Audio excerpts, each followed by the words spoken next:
Hello aspirant. इस video में हम बात करेंगे मोस्ट इम्पॉर्टेंट टॉपिक्स के बारे में। ये ऐसे टॉपिक्स हैं जिनसे यूपीएससी हर साल 70 to 80% पूछता है। ठीक है, यानी कि 100 में से 70 to 80% जो क्वेश्चंस होते हैं वो इन्हीं टॉपिक्स के अराउंड होते हैं। तो अगर आप इन टॉपिक्स को एग्जाम में बहुत अच्छे से प्रिपेयर करके जाते हो, ठीक है, तो आपके क्वालिफाई करने के चांसेस मल्टीप्लाई हो जाते हैं। तो आपको अगर क्वालिफाई करना है तो इन टॉपिक्स को बहुत अच्छे से करके जाना ही होगा। ठीक है, क्योंकि इन टॉपिक से लगभग 70 to 80% क्वेश्चंस आ रहे हैं। तो सारे क्वेश्चंस तो सॉल्वेबल नहीं होते, कुछ क्वेश्चंस टफ भी होते हैं। तो इनमें से अगर आप 60% भी 65% भी क्वेश्चंस करेक्ट कर लेते हैं तो आप एग्जाम आसानी से क्वालिफाई कर जाते हैं। इस वीडियो में सबसे पहले हम बात करेंगे कि ये जो हम एनालिसिस कर रहे हैं और टॉपिक्स ढूंढ के निकाल रहे हैं कि मोस्ट इंपॉर्टेंट टॉपिक्स कौन से हैं, ये करने का इंपॉर्टेंस क्या है, आखिर ये करने की ज़रूरत है क्या पड़ी। फिर हम बात करेंगे प्रीवियस ईयर के ट्रेंड क्या रहे हैं। यहाँ छोटा सा एक हम प्रीवियस ईयर ट्रेंड्स का एनालिसिस देखेंगे, बहुत क्विक। उसके बाद हम सारे इंपॉर्टेंट टॉपिक्स की बात करेंगे। जो इंपॉर्टेंट टॉपिक्स हैं ये 50 to 55 टॉपिक्स होंगे जो बहुत ही इंपॉर्टेंट है एग्जाम के पर्सपेक्टिव से। और उसके बाद हम बात करेंगे कि सब्जेक्ट की प्रायोरिटी क्या रखें, किस सब्जेक्ट को पहले पढ़े, पॉलिटी को पहले पढ़े या फिर जियोग्राफी को पढ़े या साइंस एंड टेक्नोलॉजी को पढ़े। तो इसकी जो प्रायोरिटी होगी वो प्रायोरिटी की हम बात कर लेंगे कि किसको पहले पढ़ने से हमें काफ़ी बेनिफिट मिल सकता है। ठीक है, अब सॉरी, अब बात कर लेते हैं सबसे पहले इंपॉर्टेंस की। ये जो एनालिसिस हम करने जा रहे हैं, इस एनालिसिस का इंपॉर्टेंस क्या है। तो आपके सामने ये है प्री का सिलेबस।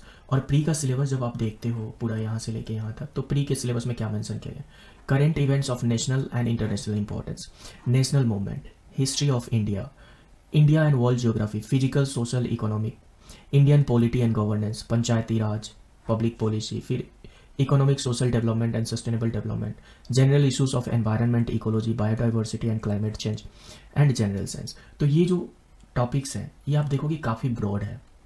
इनके अंदर का सब टॉपिक्स नहीं दिया गया है कि इनके अंदर क्या पढ़ना है। हमें पता तो है कि हिस्ट्री पढ़नी है, पर हमें पता नहीं है हिस्ट्री के अंदर क्या क्या पढ़नी है। तो इसकी वजह से हमें हिस्ट्री के लिए मॉडर्न हिस्ट्री का स्पेक्ट्रम, जो कि 300-400 पेजेस का बुक है, उसको पूरा ही पढ़ना पड़ता है, पूरा का पूरा। पर क्या पूरे मॉडर्न हिस्ट्री से यूपीएससी में क्वेश्चंस आते हैं? नहीं। मॉडर्न हिस्ट्री में कुछ गिने चुने टॉपिक्स हैं जहाँ से यूपीएससी क्वेश्चन पूछना पसंद करती है। तो ऐसे कुछ यूपीएससी के फेवरेट एरियाज होते हैं जिनके बारे में हमारे लिए जानना बहुत इंपॉर्टेंट है, जिस वजह से हम अपने जो हमारा जो पूरा प्रिपरेशन होता है उसको एक अच्छा डायरेक्शन दे सकते हैं, सही दिशा दे सकते हैं कि किस दिशा में हमें तैयारी करनी है। ठीक है, अब बात कर लेते हैं पॉलिटी में इंपॉर्टेंट टॉपिक्स क्या क्या है जिन्हें हमें पढ़ के जाना चाहिए। कम से कम इन टॉपिक्स को हम मिस करना अफोर्ड नहीं कर सकते। देखिए, ये ऐसे टॉपिक्स हैं जो हर एक एस्पिरेंट बहुत अच्छे से करके जाने वाला है, क्योंकि उसे पता है कि यूपीएससी का हर साल इन्हीं टॉपिक्स से सवाल आता है। तो आपको भी इन टॉपिक्स में एक भी सवाल गलत नहीं करना है। ठीक है, इसको बहुत अच्छे से प्रिपेयर करके जाना है। पहला टॉपिक है पार्लियामेंट एंड स्टेट लेजिस्लेचर। यहाँ से पिछले 7 सालों में 25 क्वेश्चन आए हैं, यानी कि हर साल 2 से 3 क्वेश्चन इस टॉपिक से आते हैं। ठीक है, दूसरा टॉपिक है प्रियम्बल। प्रियम्बल है, फंडामेंटल राइट है, फंडामेंटल ड्यूटीज है, डीपीएसपी से। ये सब बहुत स्मॉल चैप्टर्स हैं लक्ष्मीकांत में आप देखोगे तो, लेकिन इन चैप्टर्स से लगभग 28 क्वेश्चन आए हैं, यानी कि हर साल 3 से 4 क्वेश्चन यहाँ से आते हैं। फिर उसके बाद जो टॉपिक्स हैं वो है प्रेसिडेंट एंड गवर्नर, प्रेसिडेंट और गवर्नर। यहाँ से भी हर साल 1 क्वेश्चन या 2 क्वेश्चन आते हैं, इस वजह से इसको भी आप अच्छे से करके जाइएगा। जब आप प्रेसिडेंट और गवर्नर पढ़ रहे हैं तो ज़्यादातर इनका अपॉइंटमेंट कैसे होता है, इनका रिमूवल कैसे होता है, ये रिज़ाइन किसे देते हैं, ये सब पॉइंट्स पे फोकस कीजिएगा। फिर लोकल गवर्नमेंट में पिछले 10 सालों में 8 क्वेश्चन आए हैं। ठीक है, यानी कि हर साल लगभग 1 क्वेश्चन यहाँ से होता है। और लोकल गवर्नमेंट में भी खास करके आपको पंचायती राज पे फोकस करना है। ठीक है, आगे है जुडिशियरी में आपका पूरा ध्यान होना चाहिए हाई कोर्ट और एंड सुप्रीम कोर्ट पे। ठीक है, इनके पावर्स और फंक्शंस देख लीजिएगा। उसके बाद हाई कोर्ट में जजेस कैसे अपॉइंट होते हैं, सुप्रीम कोर्ट का जजेस अपॉइंटमेंट दोनों का सेम ही होता है, तो कैसे अपॉइंट होते हैं, इनको रिमूव कौन करता है, इनका पावर क्या है, किसका पावर ज़्यादा है, हाई कोर्ट का या सुप्रीम कोर्ट का। ऐसे क्वेश्चन आप यहाँ से प्रिपेयर कर लीजिएगा। इमरजेंसी प्रोविजंस है, इमरजेंसी प्रोविजंस में सारे इमरजेंसी करने हैं आपको, नेशनल इमरजेंसी, फिर प्रेसिडेंट रूल और फिर फाइनेंशियल इमरजेंसी। ठीक है, इसमें आपको ध्यान देना है कि नेशनल इमरजेंसी कौन लगाता है, कौन प्रोक्लेम करता है। प्रेसिडेंट करता है। प्रोक्लेम करने से पहले पार्लियामेंट से इजाज़त लेनी पड़ती है या नहीं लेनी पड़ती है, एक बार में कितने सालों तक के लिए कोई भी इमरजेंसी चल सकती है। तो इन सब पॉइंट्स पे आपको काफ़ी फोकस करना। फिर उसके बाद फेडरलिज्म, यहाँ से भी हर साल एक क्वेश्चन लगभग आ जाता है। कॉन्स्टिट्यूशनल बॉडीज़ और national non constitutional bodies. Constitutional bodies कौन से होते हैं? कॉन्स्टिट्यूशनल बॉडीज़ जिनके बारे में कॉन्स्टिट्यूशन में मेंशन किया गया है, जैसे कि national commission for ST and SC, attorney general of India, ठीक है, कैग, ठीक है। तो ये सब बॉडीज़ होती हैं constitutional bodies, election commission of India, ठीक है। तो ऐसे बॉडीज़ की लिस्ट दिए गए हैं ऑलरेडी, हर बॉडी पे एक चैप्टर है लक्ष्मीकांत में।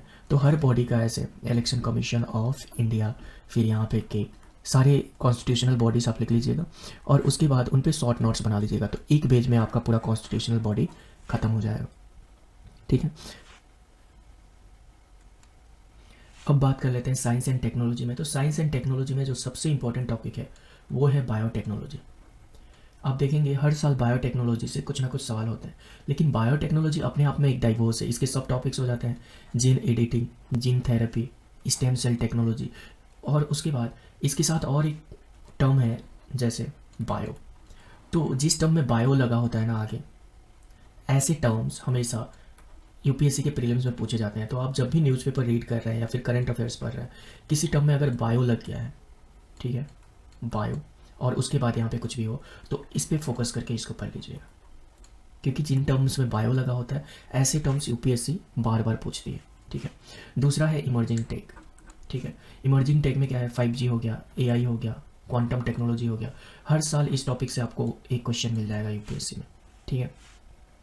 फिर हेल्थ एंड डिजीज़ हो गई। हेल्थ एंड डिजीज़ से हर साल तो नहीं, पर अगर कोई डिजीज़ खास करके न्यूज़ में है, जैसे टीबी अगर न्यूज़ में है, ठीक है, टीबी अगर न्यूज़ में है तो यहाँ से सवाल पूछने के चांसेस बढ़ जाते हैं। तो अगर कोई डिजीज़ न्यूज़ में है तो उसको खास करके प्रिपेयर कर लीजिएगा।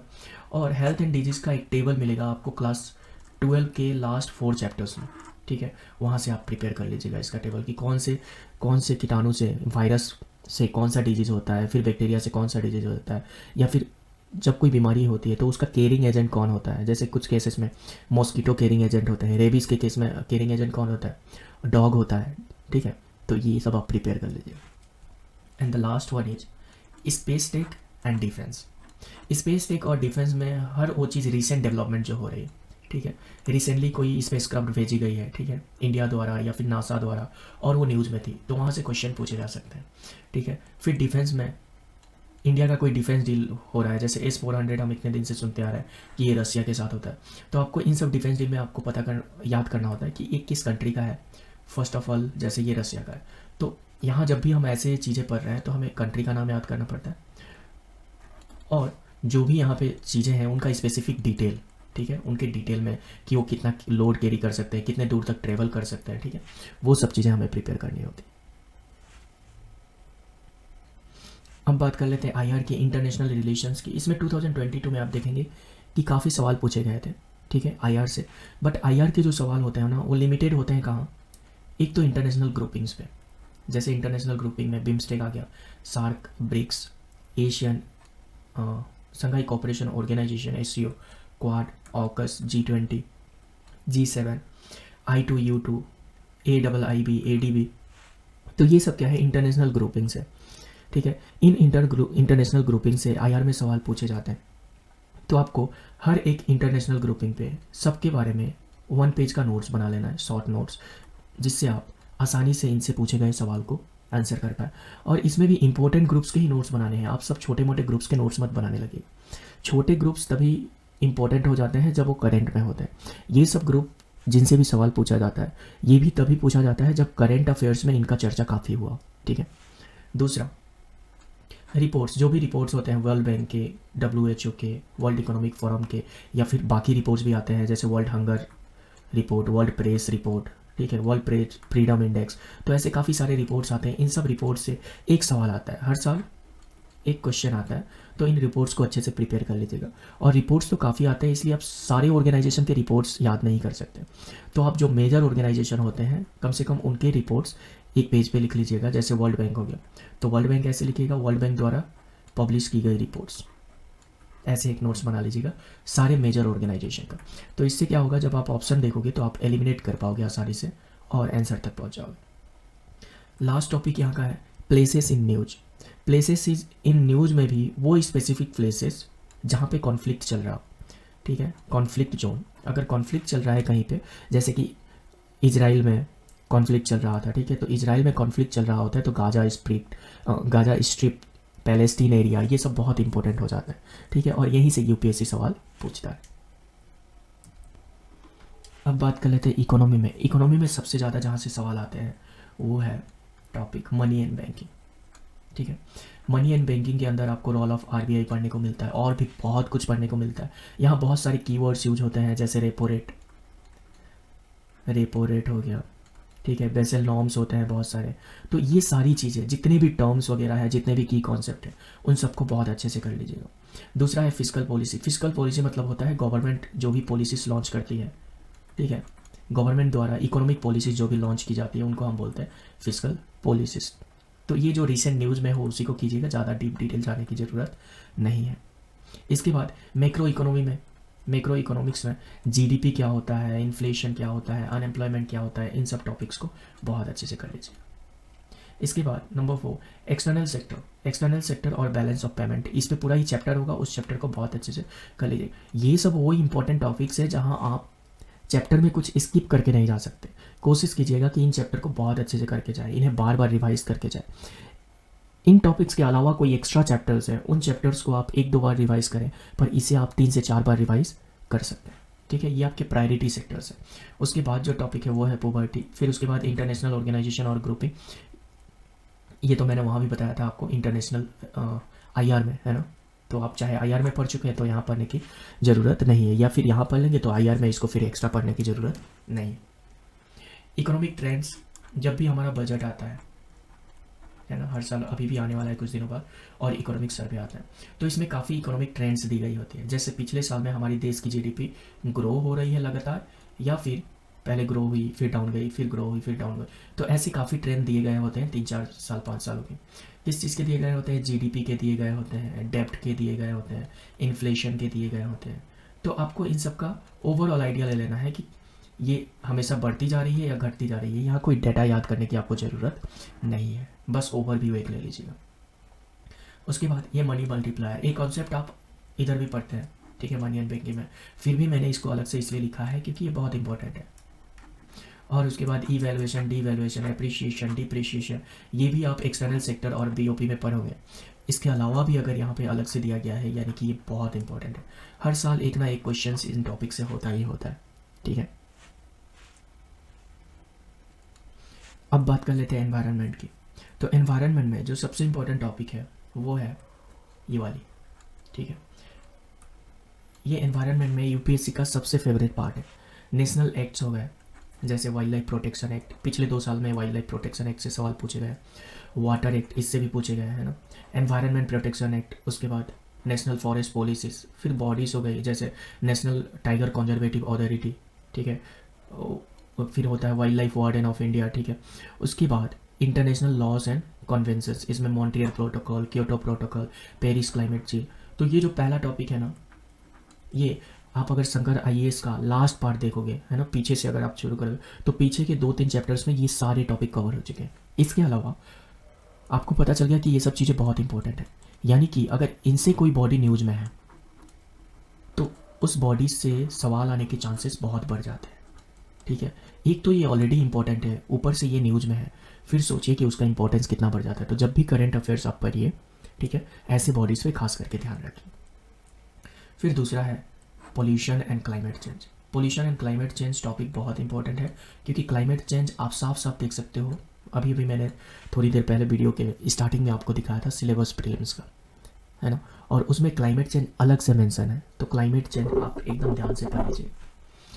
उसके बाद हमें पढ़ना है प्रोटेक्टेड एरियाज़, क्योंकि यहाँ से भी सवाल पूछे जाते हैं। प्रोटेक्टेड एरिया में सवाल पूछा जाता है कि ये जो प्रोटेक्टेड एरिया है ये किस स्टेट में है, या फिर इस प्रोटेक्टेड एरिया का मेन स्पेसिस क्या, स्पेसिस यानी कि सबसे इंपॉर्टेंट स्पेसिस क्या है। स्पेसिस में भी मेनली प्लांट्स पूछा जाता है, ठीक है, लेकिन आप प्लांट्स और एनिमल्स भी याद कर लीजिए। अब मैं बता दूं कि जब भी आप प्रोटेक्टेड एरिया पढ़ रहे हैं तो वहाँ पहला चीज़ हमें पता होना चाहिए कि वो प्रोटेक्टेड एरिया किस स्टेट में है, और दूसरी चीज़ कि वहाँ जो मेन स्पेसिस पाए जाते हैं वो कौन कौन से हैं। प्रोटेक्टेड एरिया में आता क्या है, नेशनल पार्क हो गया, वाइल्ड लाइफ सेंचुरीज हो गई, बायोस्फीयर रिजर्व्स हो गए, ये सब चीज़ें प्रोटेक्टेड एरियाज में आती है। इसके बाद बायोडाइवर्सिटी और इकोलॉजी। बायोडाइवर्सिटी और इकोलॉजी के बेसिक, जैसे इकोलॉजी क्या होता है, एनवायरनमेंट क्या होता है, इकोसिस्टम क्या होता है, फूड चेन क्या होता है, फूड वेब क्या होता है, इकोटोन क्या होता है, नीच क्या होता है, ये सब टॉपिक्स आपको क्या बोलते हैं, एनवायरनमेंट का जो शंकर आईएएस का बुक है उसकी स्टार्टिंग में मिल जाएगी, या फिर ये क्लास 11 और 12 के जो लास्ट के 4 चैप्टर्स हैं वहाँ भी ये सारे टॉपिक कवर हो जाते हैं। लास्ट चीज़ जो है वो है फ्लोरा एंड फौना।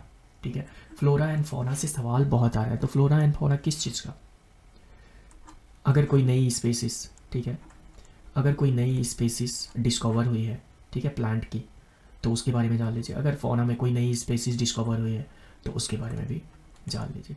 तो एनिमल की या फिर प्लांट की कोई नई स्पेसिस डिस्कवर हुई है तो उसके बारे में जान लीजिए, या फिर किसी स्पेसिस के बारे में न्यूज़ है, जैसे टर्टल हमेशा ही न्यूज़ में रहता है, तो इसके बारे में अच्छे से पढ़ लीजिएगा।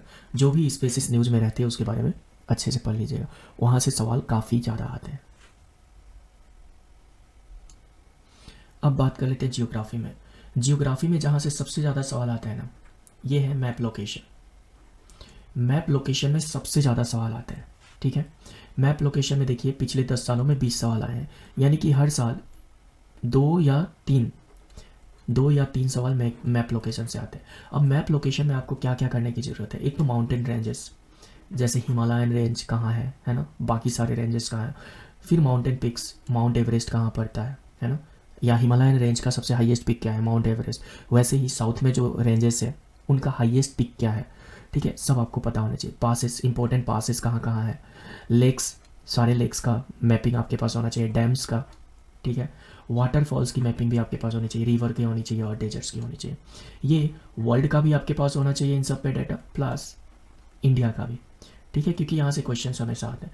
तो इसके लिए आप क्या करोगे, एक मैप की बुकलेट खरीदोगे, कॉपी, ठीक है, जिसमें इंडिया का मैप हो और वर्ल्ड मैप भी हो अलग अलग, और उन सब में आप पहले माउंटेन रेंजेस सर्च कर लोगे और उनको लोकेट कर लोगे। ठीक है, फिर दूसरे मैप पे माउंटेन पिक्स को लोकेट कर लो। माउंटेन पिक्स और माउंटेन रेंजेस तो एक ही पे कर सकते हो। फिर पासेस के लिए दूसरा यूज़ कर लो, लेक्स के लिए अलग यूज़ कर लो, डैम्स के लिए अलग यूज़ कर लो। ऐसे करके आपको प्रैक्टिस करनी पड़ेगी, क्योंकि यहाँ से क्वेश्चंस काफ़ी आते हैं और हर कोई करके जाता है ना। कोई भी सीरियस एस्पिरेंट है तो इन इंपॉर्टेंट टॉपिक्स को वो नहीं छोड़ता, तो आप छोड़ के रिस्क नहीं ले सकते। ठीक है, दूसरी क्लाइमेट और वेजिटेशन। क्लाइमेट और वेजिटेशन में क्लाइमेट से तो बहुत कम सवाल पूछे जाते हैं, पर वेजिटेशन से काफ़ी ज़्यादा सवाल हो जाते हैं। ठीक है, अब वेजिटेशन मतलब क्या है, ये जो फॉरेस्ट होते हैं, एवरग्रीन फॉरेस्ट, डेसिडियस फॉरेस्ट, ठीक है, तो इस टॉपिक से सवाल काफ़ी पूछे जाते हैं। इसमें भी लोकेशन पूछा जाता है कि एवरग्रीन फॉरेस्ट इस लोकेशन पे पाया जाता है या नहीं, या फिर इन लोकेशन में से कहाँ कहाँ एवरग्रीन फॉरेस्ट पाया जाता है या डेसिडियस पाया जाता है। और उसके बाद इन फॉरेस्ट के बारे में जब आपने पढ़ लिया तो एवरग्रीन फॉरेस्ट में कौन से प्लांट्स पाए जाते हैं, एवरग्रीन फॉरेस्ट में कौन से एनिमल्स पाए जाते हैं। तो देखिए, एवरग्रीन फॉरेस्ट में आप प्लांट्स पे ध्यान दीजिएगा कि प्लांट्स कौन से पाए जाते हैं, क्योंकि मेन जो सवाल सॉल्व होना होता है वो प्लांट्स से हो जाता है। ठीक है, एनिमल याद करना बहुत मुश्किल हो जाता है, इस वजह से प्लांट्स पे फोकस कीजिए। अगला जो टॉपिक है यहाँ पे वो है सॉइल। सॉइल में आपको पता करना है कि ओरिजिन क्या है ना, सॉइल कैसे फॉर्म हुआ है, फिर इस सॉइल का डिस्ट्रीब्यूशन क्या है इंडिया में, और सॉइल को आपको इंडिया के पर्सपेक्टिव से ही पढ़ना है। देन इस सॉइल की यूनिक क्वालिटी क्या है, इसमें कंटेंट क्या है, फॉस्फोरस है या नहीं, पोटाशियम है या नहीं, तो ऐसे जो चीज़ें सॉइल में पाई जाती है, आयरन की मात्रा क्या है, वो सब। ये सॉइल किस क्रॉप के लिए गुड है, जैसे कि ब्लैक सॉइल कॉटन के लिए गुड होता है ना, तो किस क्रॉप के लिए ये सॉइल गुड होता है।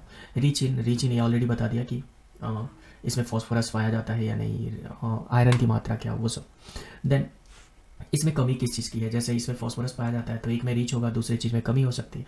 तो सॉइल पढ़ने वक्त ये सब फैक्टर्स आपको, सब टॉपिक्स याद रखना है कि ये सब चीज़ें मुझे मिस नहीं करना।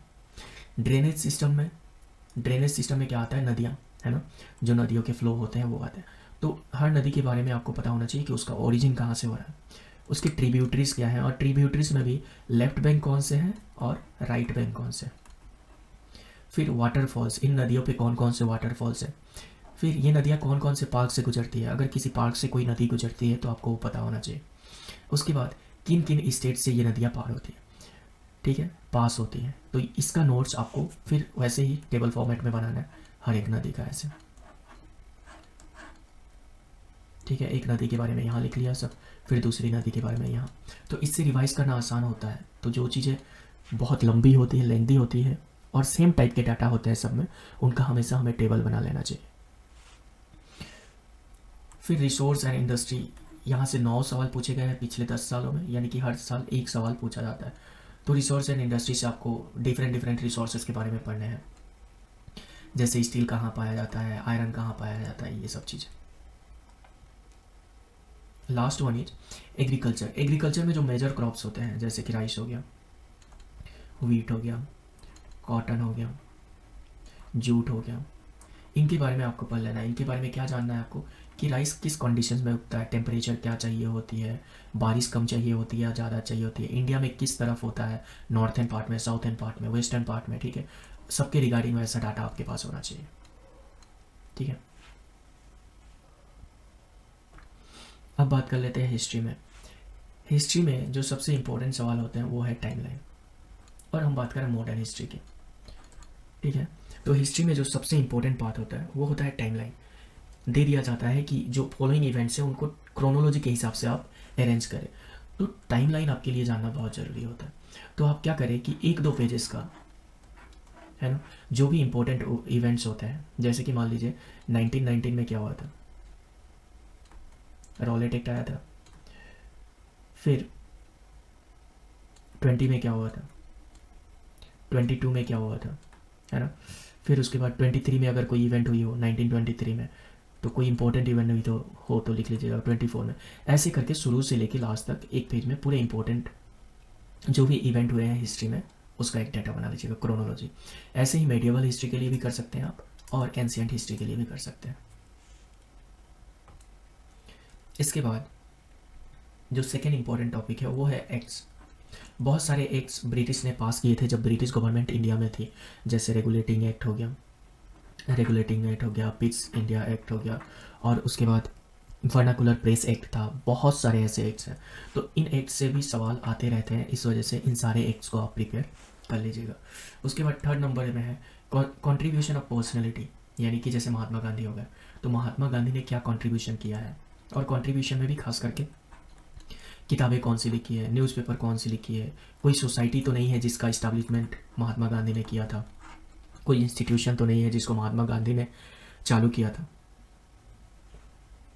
ठीक है। ऐसे सारे डेटा आपको याद करने हैं किसी पर्सनैलिटी से लेके, ठीक है, जैसे BR अम्बेडकर का, और वो भी सबका नहीं करना, ठीक है। सबका आप कंट्रीब्यूशन याद नहीं कर सकते, नोट्स नहीं बना सकते। तो इंपॉर्टेंट जो पर्सनैलिटीज़ है ना, कम से कम उनका इंपॉर्टेंट नोट्स याद कर लीजिए, मतलब नोट्स बना लीजिएगा। फिर अगला जो है वो है मूवमेंट्स, ठीक है। आप देखोगे कि बहुत सारे मूवमेंट चले हैं इंडिया में, पीजेंट्स के हो गए, ठीक है, ट्राइबल मूवमेंट्स हो गए, ठीक है। उसके बाद सिपॉय मूवमेंट हो गए, यानी कि आर्मी वगैरह के मूवमेंट हो गए। तो इसमें आपको देखिए, इस पे ना आप देखोगे कि एक एक पेज के नोट्स है हर एक मूवमेंट पे। अगर आप मॉडर्न हिस्ट्री उठा के देखते हो स्पेक्ट्रम की, तो आप पाओगे कि कोई मूवमेंट है, जैसे पाइका रिबेलियन हो गया, तो इस पे 1 पेज का नोट है, 1-2 पेज का पूरा। तो आप पूरा तो नहीं रट के जा सकते ना, तो आप बस ये ध्यान दीजिएगा कि पाइका रिबेलियन चालू किसने किया था, हु स्टार्टेड। फिर उसके बाद दूसरी पॉइंट कब स्टार्ट हुआ, दैट, जैसे 1917, सॉरी नॉट 1917, ये कहीं 1817। डेट पता चल गया आपको किसने स्टार्ट किया था, किस part of the country, Odisha में हुआ था या फिर कहाँ हुआ था, ठीक है। और उसके बाद लास्टली क्यों हुआ था, वाई। तो इतने ही आपको आंसर देना है किसी भी रिवेलियन को, जब किसी भी मूवमेंट को आप पढ़ रहे हो।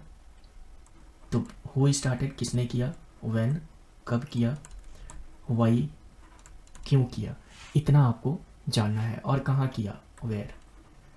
ये सब इंपॉर्टेंट पॉइंट्स होते हैं, इसके बेसिस पे आप सवाल सॉल्व कर सकते हैं यूपीएससी, ठीक है। इसके बाद जो है वाइसरॉयज और कांग्रेस का सेशन, ठीक है। तो वाइसरॉय या फिर क्या बोलते हैं, जो भी ब्रिटिश के वाइसरॉयज थे, इनकी पूरी लिस्ट है कि पहले ये थे वाइसरॉय, फिर ये थे। तो शुरू से लेके लास्ट तक आप लिस्ट याद कर लीजिएगा, ठीक है। ये बहुत हेल्पफुल होता है जब आप क्रोनोलॉजी वाले सवाल सॉल्व करते हैं, या फिर किसी और सवाल को भी आप सॉल्व कर रहे होते हैं। और कांग्रेस सेशन, जो भी इंपॉर्टेंट कांग्रेस सेशन है, उनका डेट याद कर लीजिएगा कि कब हुआ था, और उसको प्रिसाइड किसने किया था, ठीक है, कांग्रेस सेशन से 3 चीज़ें याद करनी है आपको। कांग्रेस सेशन कब हुआ था, इंपॉर्टेंट कांग्रेस सेशन, उसके प्रेसिडेंट कौन रहे थे, ठीक है, और उसका इंपॉर्टेंट आउटकम क्या था। अगर किसी कांग्रेस सेशन में कोई खास इंपॉर्टेंस है उसकी, तो उसके बारे में भी आप याद कर लीजिएगा उसको। देन नंबर 6 है रिवोल्यूशनरी मूवमेंट्स। रिवोल्यूशनरी मूवमेंट्स में बहुत सारे मूवमेंट हुए हैं, जैसे इंडिया में भगत सिंह वगैरह मूवमेंट कर रहे थे, बाहर देश में आप देखोगे लाला हरदयाल, है ना, ये लोग मूवमेंट कर रहे थे बाहर के देशों में। तो आप इंडिया के भी मूवमेंट्स देख लीजिएगा रिवोल्यूशनरी, और बाहर की भी देख लीजिएगा। यहाँ से आप याद क्या रखेंगे कि ये लीडर्स, इन मूवमेंट्स के लीडर कौन है, फिर किस देश में हो रहा है, पब्लिकेशन क्या है, ठीक है, यानी कि कोई बुक की तो पब्लिकेशन नहीं की है, कोई न्यूज़पेपर तो नहीं चला रहे थे ये लोग, और साथ में क्या इस मूवमेंट के दौरान इन्होंने क्या किसी ट्रेन को जलाया है क्या, किसी लीडर की हत्या की है क्या, तो वो चीज़ें भी आपको पता होनी चाहिए। अब एंशियंट और मेडिवल हिस्ट्री को साथ में देख लेते हैं, क्योंकि यहाँ जो इंपॉर्टेंट है वो है टर्मिनोलॉजीज। आप देखोगे हर साल एक क्वेश्चन तो होता ही है टर्मिनोलॉजीज से, ठीक है। तो आप जितने टर्म्स हैं ना टर्मिनोलॉजीज, ये आप अगर सर्च करोगे तो इसका PDF आपको गूगल पे मिल जाएगा, है ना। आप सर्च कीजिएगा important terminologies, important terminologies for UPSC, ठीक है, तो ये आपको गूगल पे मिल जाएगा, या फिर आप टेलीग्राम का डिस्क्रिप्शन में दे दूंगा अपने चैनल का, ठीक है, उसको आप ज्वाइन कर लीजिएगा, वहाँ मैं ये अवेलेबल करा दूंगा। वहाँ मैं ये टर्मिनोलॉजीज के टेबल भी अवेलेबल करा दूंगा, फिर जो कॉन्स्टिट्यूशनल बॉडीज़ थी उनका जो टेबल है वो भी अवेलेबल करा दूंगा, नॉन कॉन्स्टिट्यूशनल बॉडीज़ का भी हम टेबल यहाँ पे अवेलेबल करा देंगे। और मैं कोशिश करूँगा कि जो रिवर्स है ना, उनका भी टेबल्स बनाया जा सकता है, तो रिवर्स का भी जो टेबल बनेगा ड्रेनेज सिस्टम का, वो भी मैं आपको अवेलेबल करा दूँ, ताकि आपको रिवाइज करने में कोई दिक्कत ना हो और आप जल्दी से जल्दी उसको कर सकें, ठीक है। फिर इसके बाद दूसरा जो इंपॉर्टेंट टॉपिक है वो है बुद्धिज़्म और जैनिज़्म। इसमें से जो क्वेश्चन आते हैं ना UPSC में काफ़ी टफ आते हैं, इस वजह से इन क्वेश्चंस को देख के बुद्धिज़्म और जैनिज़्म में आप रिसर्च करने में लग जाइएगा। इसमें बस ऊपर ओवरऑल आपको आइडिया होना चाहिए, ठीक है। इसके लिटरेचर के बारे में पढ़ लीजिएगा और फिलोसॉफी के बारे में पढ़ लीजिएगा। देन इसके बाद कोर्ट पोइट्स और पेंटर्स, तो जो रूलर्स होते हैं जैसे अकबर थे, तो अकबर के टाइम में इनका कोर्ट पोइट कोई रहा होगा, है ना, जैसे अबू फैजल थे इनके कोर्ट पोइट, है ना, और पेंटर्स भी रहे होंगे इनके कोर्ट्स में। तो आपको अकबर का ऐसे ही इसका भी आपको लिस्ट प्रिपेयर कर लेना है कि किसके कोर्ट पोइट कौन थे, या फिर किसके टाइम में बाहर के जो क्या बोलते हैं उसको एम्बेसडर्स आते हैं, बाहर के जो ट्रेवलर्स आते हैं वो भी तो आते हैं, फॉरेन ट्रेवलर्स, तो फॉरेन ट्रेवलर्स का भी आपके पास नोट्स होना चाहिए, फॉरेन इन्वेशन का भी होना चाहिए, है ना, कि किसके टाइम में किसका फॉरेन इन्वेशन हुआ था, तब इंडिया में इस जगह पे रूल कौन कर रहा था। ये भी आपके लिए रिसर्च करना, तो अभी इतना टाइम है नहीं कि आप रिसर्च करो इस चीज़ पे, तो इसके भी नोट्स जो होंगे वो मैं टेलीग्राम चैनल पे अवेलेबल करा दूंगा, ठीक है। आगे बात करते हैं भक्ति और सूफी। भक्ति और सूफी में से भी काफ़ी सवाल पूछे जाते हैं, उतने ज़्यादा वैसे एंशियंट और मेडिएवल में आप देखोगे, एंशियंट से तो फिर भी सवाल पूछे जाते हैं, पर मेडिएवल से बहुत कम सवाल पूछे जाते हैं, और यहाँ से जो भी सवाल पूछे जाते हैं उनका टफनेस काफ़ी हार्ड होता है, क्योंकि फैक्चुअल चीज़ें हैं तो ये हार्ड पड़ जाता है, इसलिए बहुत कम स्टूडेंट इन सब्जेक्ट को टच कर पाते हैं, ठीक है। तो इसलिए आप भी यहाँ पे रिसर्च करने मत लग जाइएगा, बहुत टाइम कंज्यूम करेगा, और UPSC के क्वेश्चन भी यहाँ के सॉल्व नहीं होते। तो यहाँ पे आप जैसे अगर बात कर रहे हो कबीर की, है ना, तो आपने अगर कबीर पढ़ा तो आप बात कर सकते हो कि कबीर किसके कॉन्टेम्परेरी थे, क्या वो अकबर के कॉन्टेम्परेरी थे या किसी और के कॉन्टेम्परेरी थे, ऐसे आप बात कर सकते हो, ठीक है। उसके बाद बुक कौन सी पब्लिश की, तो कबीर ने तो बुक पब्लिश नहीं की है ना, या फिर पब्लिश की है, आप चेक कर लेना। और इनकी फ़िलोसॉफ़ी मतलब कबीर के बारे में जैसे हम बात कर रहे हैं, तो कबीर की फ़िलोसॉफ़ी क्या है, मोनोइज्म में विश्वास रखते हैं क्या, या डुअलिज्म में विश्वास रखते हैं, या फिर अद्वैता फ़िलोसॉफ़ी है इनकी, द्वैता है ना। तो आपको ये जिन भी आप यहाँ पे कहाँ हैं, हम भक्ति में थे, तो भक्ति में आप जिनको भी पढ़ रहे हैं, चाहे मीराबाई को पढ़ रहे हैं या फिर कबीर को पढ़ रहे हैं, सबके बारे में ये सब चीज़ें आप रिसर्च कर लीजिएगा। फिर 6 स्कूल्स ऑफ फिलोसॉफी है ना, जिसमें वेदांता मीमांसा वगैरह आते हैं, इसको भी आप बहुत अच्छे से प्रिपेयर कर लीजिएगा। और लास्टली मुगल्स को आप प्रिपेयर कर सकते हैं बहुत अच्छे से, मुगल्स को करें या ना करें, विजयनगर एम्पायर को ज़रूर करें, UPSC की सबसे फेवरेट टॉपिक है विजयनगर एम्पायर। अब लास्ट सब्जेक्ट जो है इसकी बात कर लेते हैं हम, ये है art and culture. Art and culture में जो आपको पढ़ना है वो है आर्कियोलॉजी, ठीक है। इम्पोर्टेंट जो सबसे इम्पोर्टेंट डांस और पेंटिंग है, डांस और पेंटिंग पढ़ लीजिएगा और साथ में लिटरेचर पढ़ लीजिएगा। लेकिन यहाँ से भी जो क्वेश्चन आते हैं वो काफ़ी टफ आते हैं, और कभी एक क्वेश्चन आएगा, किसी साल 2 क्वेश्चन आएगा। तो 1-2 क्वेश्चन के लिए आपको पूरा सब्जेक्ट पढ़ना पड़ जा रहा है, पूरा का पूरा सब्जेक्ट, जो काफ़ी टाइम कंज्यूम कर जा रहा है। नितिन सिंघानिया की बुक तो 700 पेजेस की है ना, लगभग 700 पेजेस की ये बुक है। तो 1-2 मार्क के लिए 700 पेज की बुक पढ़ना तो मुनासिब नहीं लगता, सॉरी। तो इसमें आप आर्कियोलॉजी पढ़ लीजिएगा। अगर आर्कियोलॉजी के बाद आपके पास टाइम बच जाए तो डांस एंड पेंटिंग, और उसके बाद लिटरेचर, ठीक है।